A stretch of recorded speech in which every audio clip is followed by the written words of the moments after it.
What I'm going to do now is switch over to another file called roof pitch, and here we're going to put in a sloped roof. And in this case we have nothing more than the outside shell of a house, and if I take a look at it three-dimensionally, here is my home right here, and I'm going to put in a sloped roof on this footprint. So I switch back to my roof plan view, and I'm going to come over to roof. So come over to Home tab, Build Panel, Roof. And then I want to go ahead, I'm in sketch mode, and I can tell that because immediately everything grayed out. And I'm going to use the Pick Wall tool as I did before. And this time I want to make sure I do have a slope defined, and by default Revit will place a 9/12 slope. And I want to specify an overhang of 1 foot, and if I say extend to wall core, the overhang will start at the wall core. I'm going to go ahead and just place an overhang right now and zoom in a little bit. Notice as I move my mouse close to the wall edge, you'll see this blue dashed line appear. That is the edge of my roof. That's where it's going to go with the overhang. You want to make sure you grab the outside and not towards the inside of your house. Now as I hover over that edge, if I hit the tab key on my keyboard, I can actually trace around the entire perimeter of my building.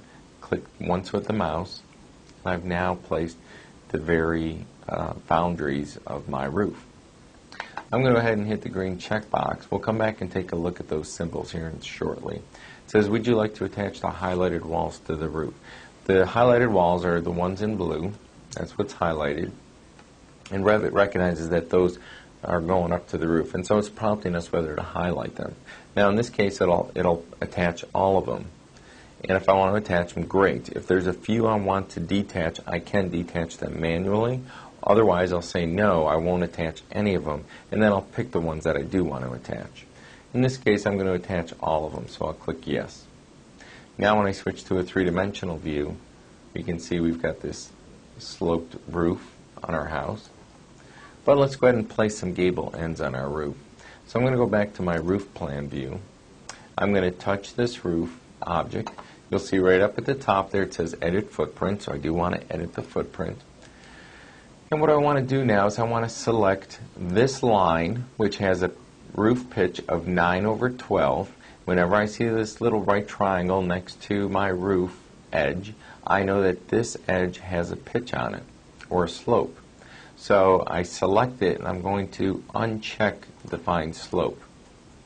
And then I'm going to do the same thing on the other side, and uncheck Define Slope. And I'm going to do one more on the very front. I'm going to select this, and I'm going to uncheck Define Slope. Now when I hit the green checkbox, you'll see that I now have gable ends on the ends of my home. Now one more thing you can do, if we switch to, let's say, a west elevation view, you can actually adjust the pitch or slope of your roof by simply dragging and dropping and pulling down. You can actually do that. Do it one more time.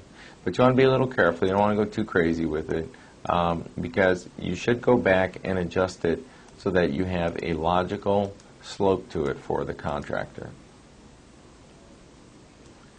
And one last thing here, when I touch this roof, I take a look. Right now I have a generic 12-inch roof. I'm going to go to Edit Type, and I'm going to replace this with a wood rafter 10-inch and asphalt shingles. So I'm going to select that, and I can see the different layers that make up, I can see the different layers that make up that roof. And if I want to know exactly what each layer is, I go to Structure, Edit. And so layer number 1 is my asphalt shingle, and then I have my wood sheathing plywood, which is right here, and then my wood joist rafter, which is right here. You see all the thicknesses added up together gives us 10¼ inches. I'll click OK here, click OK one more time. And for the most part, if I take a look at some of the instance properties, I can see that all of my roofs are starting at the roof level, or at least the one I've selected, it starts at the roof level. And I also have, right here is my slope 9/12, as well as the thickness, the volume, and the area of my roof. So all this information is extracted out of the building model.